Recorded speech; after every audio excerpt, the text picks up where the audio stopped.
Hello everyone, I'm Loki, and welcome back to the Lair. Today we're talking about running wandering monsters, a subject that I've covered close to a year ago, back when my channel first started to really get off the ground. The video is good, but a lot changes in a year. Check out some of my earlier videos to see for yourself. Make sure you hit that like button and subscribe if you'd like to support my channel and growth. Thank you very much, guys. Wandering monsters are creatures that roam your dungeons. They typically make up the random encounter portion of your dungeon crawls, and they are there to add some variety and tension to your games. These encounters aren't typically there to kill off your players, but to provide additional challenges and make otherwise boring areas of your dungeon a little more exciting.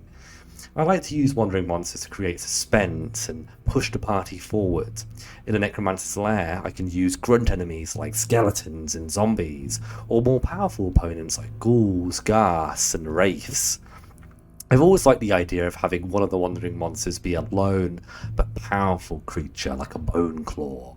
A gelatinous cube is also a personal favourite of mine, but I only usually use them if there is a high-level spellcaster in the local area, usually as the main villain, as most oozes and mimics in my campaigns are actually created by spellcasters.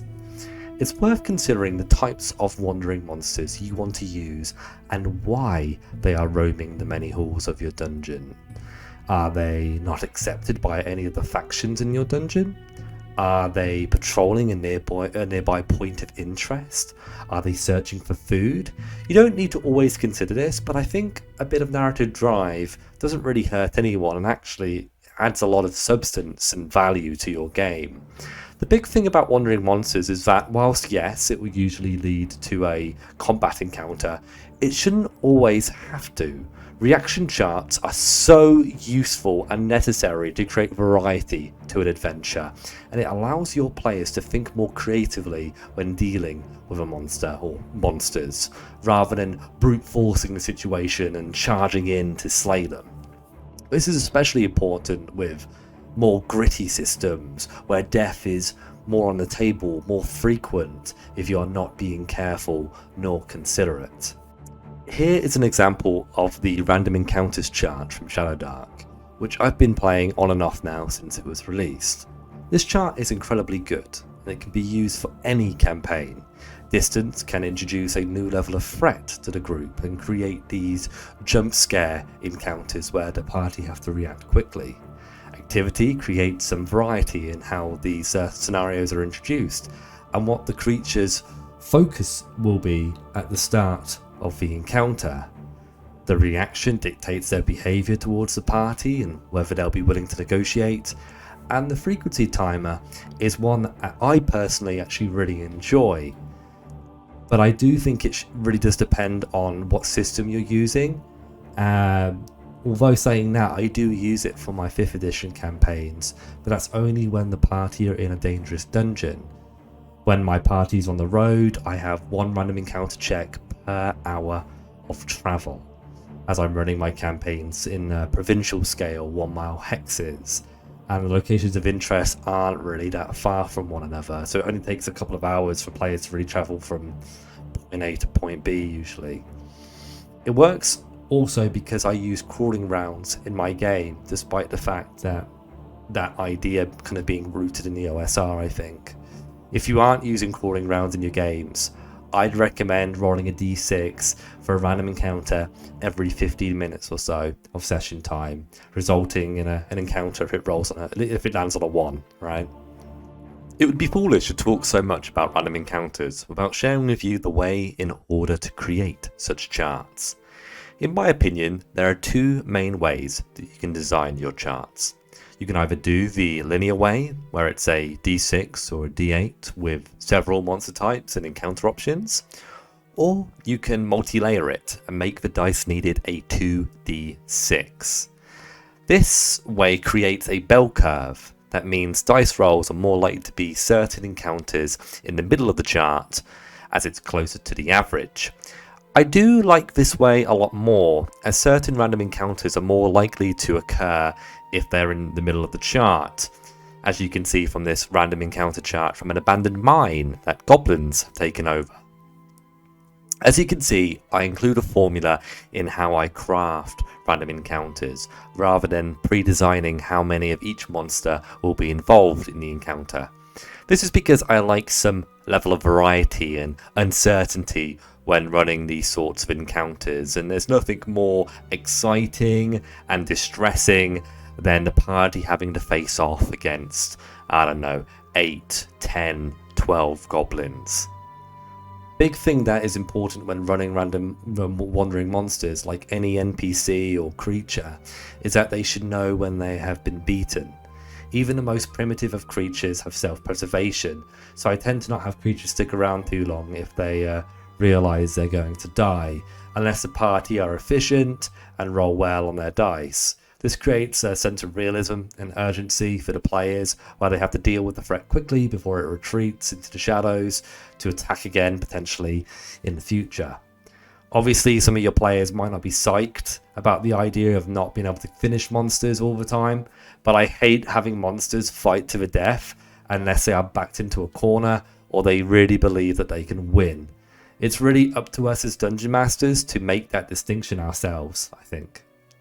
My way of running morale has changed over the last year, and it's a subject that I think I can cover in this video. I'm now using the 2d6 method, which I'm sure some of you guys are going to be really happy to hear. I had some criticism about my old morale system that I used to run, and if I'm being honest, I ran it because it was just a d20. It was quite a simple idea, but I do really like the 2d6 system, and I'm going to quickly kind of explain that. You basically set each creature with an arbitrary fixed number ranging from 4 to 11, and whenever a system occurs that puts their morale into question, you roll a 2d6. And if you roll higher than their morale score, like that number that you've chosen, let's say a 6 for a man-at-arms, then on a 7 or higher, they break their morale. And you can choose what this means. Do they retreat to a better position? Do they surrender? Do they try to hide? Do they flee from the combat fully? A lot of options are available to you, and it's really interesting. Your players can see all this different kind of stuff that you want. And I think the cool thing about these wandering monster charts is that it doesn't necessarily need to be lined with different monster encounters, despite the name of the chart and the mechanic. You could have rocks crumble from the ceiling above you, roll a dex check, or take damage. Honestly, the chart can really have anything you want on it. Its main use is to break up the monotony of dungeon delving and create this authentic random encounter experience that can occur in any area.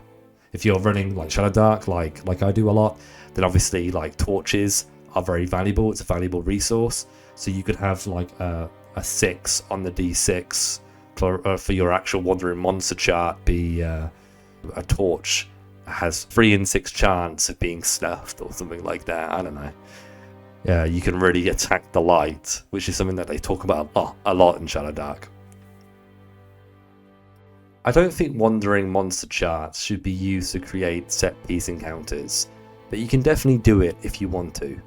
I'd much rather choose a location and build an encounter with that room in mind. I will say, however, that creating set-piece encounters for random encounters whilst the party are travelling from point A to point B is pretty cool, but that's not what the video is about. This is wandering monsters. This isn't random encounters whilst you're travelling, right? Maybe I'll do a video on that and tick that off my list as well, as I did a video about a year ago on that topic as well. But yeah, I think it's better to kind of do it whilst you're travelling, because then you can obviously have like a specific battle map in mind, and it doesn't really matter where the party are. You can probably use that map and really set things up and make it really, really cool. That allows you to include the environment into crafting that encounter, which will obviously offer allies or enemies a variety of terrain features like trees, rocks, ditches, etc. I think the big thing I try to do with wandering monsters is have them feel organic and authentic. I want things to make sense, even though they have approached a party in an entirely arbitrary way that was decided by a dice roll, right? As I said earlier, I think it's very valuable to consider why wandering monsters are doing the things that they are doing and how to make sense of their reaction if you're using a reaction chart, which I think you should definitely do. Other than that, it's really up to you guys to consider and figure out the way that you want to run these encounters to spice up your games. Thank you very much, guys, for getting to the end of the video. This was a subject I was very interested to touch on again, and I'm planning to revisit a number of subjects, including how to make a town, and I have a lot more information to talk to you guys about in regards to that, so it's going to be a really good video. Hopefully it'll be out in the next couple of weeks, but we'll see. As always, I'll see you guys next time on Loki's Lair. Until then.